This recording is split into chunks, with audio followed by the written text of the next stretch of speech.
ঘটনাটা তখনকার যখন আমি ক্লাস 10-এ পড়তাম। আমি গণিতে খুব কাঁচা ছিলাম। রেজাল্ট পর 2 বার খারাপ হলে মা আমাকে স্কুলের গণিত ও ম্যাডামের কাছে টিউশনে ভর্তি করে দেন। ম্যাডাম ছাত্র পড়াতেন না। কিন্তু মা ম্যাডামকে অনেক অনুরোধ করে রাজি করায় ঠিক হয় সপ্তাহে 3 দিন পড়াবেন ছুটির পরে। বলে রাখি, আমাদের স্কুল শুরু হতো 11টায়, শেষ হতো 4টায়। আমি খুব দুষ্টু ছাত্র ছিলাম। তাই দেখা যেত টিফিনের পরে ক্লাস পালাতাম। থেকে 5টা পর্যন্ত পার্ক থিয়েটার ঘুরে ফিরে বাড়ি যেতাম।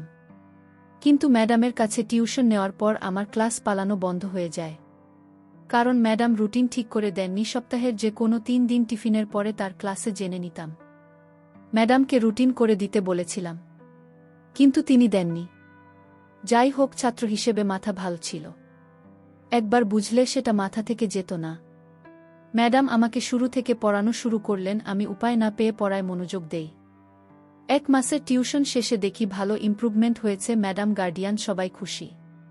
এমন করতে করতে প্রথম সাময়িক পরীক্ষা চলে এলো। পরীক্ষা ভালোই দিলাম। রেজাল্ট দিলে দেখলাম গণিতে 90 এর উপরে নম্বর এসেছে। অন্যান্য বিষয়ে 60 এর মতো নাম্বার আর ইংরেজিতে ফেল। রেজাল্ট ভাল হয়েছে নাকি খারাপ হয়েছে বোঝা গেল না। আজ সন্ধ্যায় টিউশন আছে, একটু দেরি করেই বেরিয়েছি।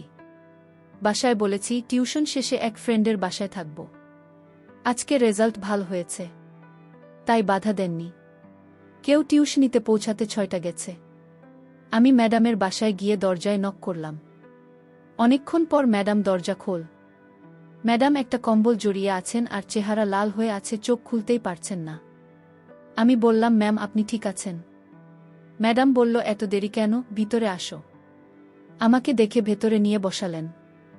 আমাকে পড়া বুঝিয়ে দিয়ে রেজাল্ট কার্ড দেখতে চাইলেন। আমি রেজাল্ট কার্ড বের করে এগিয়ে দিলাম। ম্যাডাম চুপচাপ আমার রেজাল্ট কার্ড দেখছেন। ম্যাডাম আমার রেজাল্ট দেখে হোক অথবা অন্য কোনো কারণে বেশ রেগে আছেন। আমি আস্তে আস্তে জিজ্ঞেস করলাম, আপনি ঠিক আছেন? ম্যাডাম আগের মতো করেই বললেন, কিছু না, তুমি পড়। আমি চুপ করে পড়তে লাগলাম। ম্যাডামের একটা ফোন আসলো। ম্যাডাম ফোন ধরে কাউকে রাগারাগি করতে লাগল। সেই সাথে বলতে শুনলাম, আমি জ্বলে উঠতে পারছি না। আর তো কেউ ছুটি নিতেই হলো। তোকে আর আসতে হবে না। আমি বুঝলাম ম্যাডামের প্রচণ্ড জ্বর। পড়া শেষ হয়ে গেলে আমি ম্যাডামকে বললাম, আমি আজ আর পারব না, আপনি রেস্ট নিয়ে। আমি ডাক্তার নিয়ে আসছি। আরে না না, গতকাল জ্বর এসেছে, প্যারাসিটামল খাচ্ছি, আজকাল এর মাঝে ঠিক না হলে ডাক্তারের কাছে যাব। তুমি পড়ো, একা মানুষ সময় কাটানোর জন্য তোমাকে পড়ায়। পড়া শেষ করে তারপর যাবে। ম্যাম আপনাকে দেখাশোনা করার মতো বাসায় তো কেউ নেই। আপনাকে দেখে মনে হচ্ছে অনেক জল। আমি ডাক্তার নিয়ে আসি। রাত হয়ে গেলে ডাক্তার পাওয়া যাবে না। আরে তোমাকে কষ্ট করতে হবে না, আমি ঠিক আছি। আমি কোনো কথা না শুনে ডাক্তার আনার জন্য রওনা দিলাম। ম্যাডাম আমার পেছন পেছন দরজা পর্যন্ত আসেন। তারপর আমার কাজ ধরে থামালেন। কিন্তু তিনি আর কোনো কথা বলতে পারলেন না।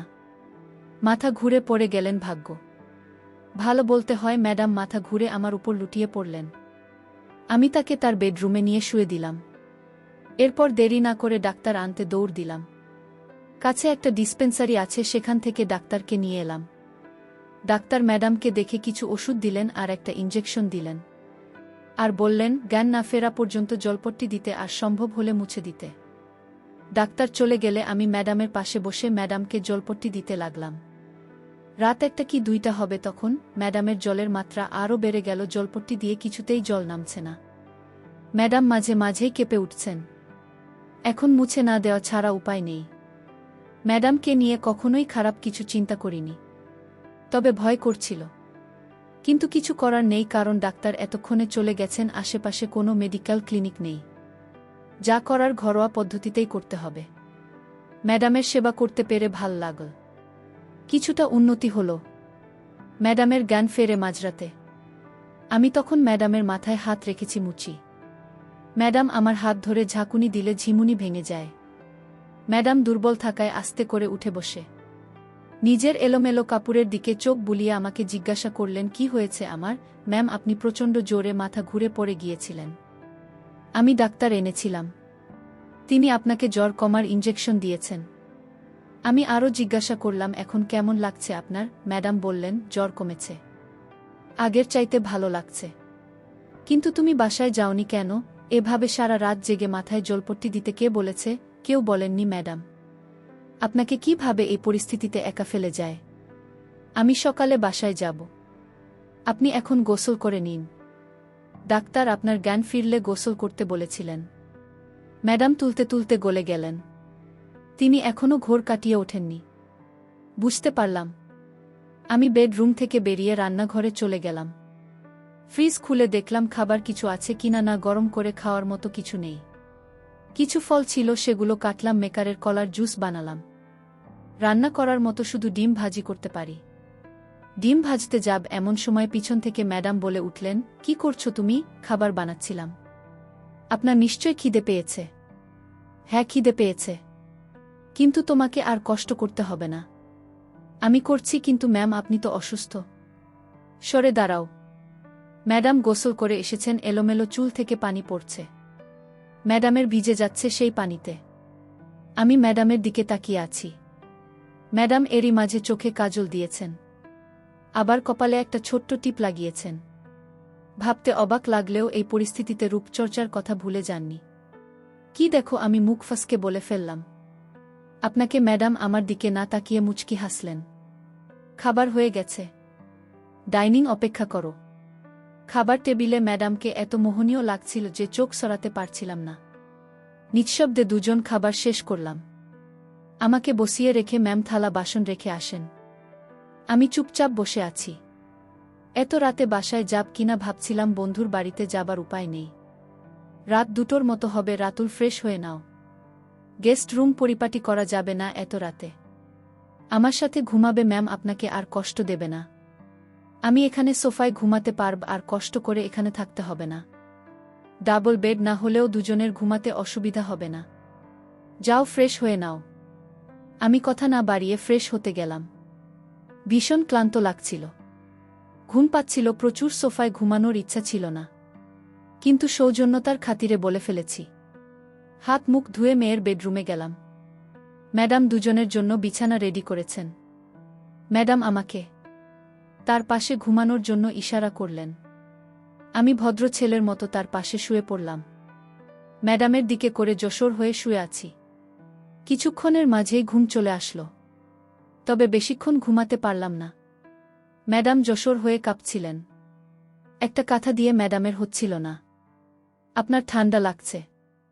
হ্যাঁ, জ্বরটা বোধ হয় আবার আসছে। আমি ম্যাডামের কপালে হাত দিয়ে জ্বর দেখলাম। হালকা গরম। ম্যাম, আপনি এই কথাটাও নিন।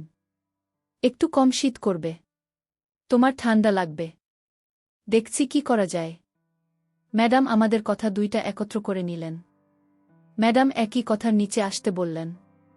আমি তার কথা মতো একই কাঁথার নিচে চলে গেলাম। পরিবেশ ঠান্ডা ছিল, তাই মোটা কাঁথার নিচে থাকতে অসুবিধা হচ্ছিল না। ম্যাডামের দিকে করে শুয়েছিলাম। একই কথা নিচে আসায় দুজনের মাঝে ফাঁক একদম কমে গেছে। আমার কোলবালিশ ছাড়া ঘুমানো অভ্যাস নেই। প্রচণ্ড গরমে ঘুম ভেঙে যায়। তখন দেখি ঘুমের মাঝে ম্যাডামকে পেছন থেকে কোল বালিশের মতো মনে করছি। ম্যাডাম কোনো সাড়াশব্দ করছিলেন না, হয়তো ঘুমিয়ে আছেন। ম্যাডাম কিছু বলছে না দেখে সাহস বেড়ে গেল। ম্যাডামের ডিভোর্স হয়েছে 2 বছর হলো। ম্যাডাম হঠাৎ একদম মুখোমুখি হয়ে গেলাম। আমি দেখলাম ম্যাডাম এর চোখ লাল হয়ে আছে। কি করছো এসব? না মানে ম্যাম, ঘুমের মাঝে ছিলাম। বুঝতে পারিনি। বুঝতে পারোনি না ম্যাম? নিজের গায়ে একটা চিমটি কাটলাম। সত্যি নাকি স্বপ্ন বোঝার জন্য? না, এটা স্বপ্ন নয়, বাস্তব। এরপর ম্যাডাম অদ্ভুত আচরণ করতে লাগলেন। জ্বর ছিল তাই আধ ঘন্টার মধ্যেই ঘুমিয়ে গেলেন। আমার ঘুম ভাঙল সকাল 8টার দিকে। ম্যামের জোর তখনও ছাড়েনি। হালকা জ্বর আছে। দিনের আলোতে ম্যাডামকে দেখলাম অপরূপ। এই নারীকে যে কারো জীবনসাথী বানাতে ইচ্ছে করবে। শুধু তার চোখের পানি চেয়ে সারা জীবন পার করে দেওয়া যায়। ঘুম ভেঙে গেছে। এখন মাথা একদম পরিষ্কার। রাতের ঘটনা ভাবতে অনুশোচনা কাজ করতে লাগল। ফ্রেশ হতে বাথরুমে গেলাম। এমন সময় কলিংবেল বাজে।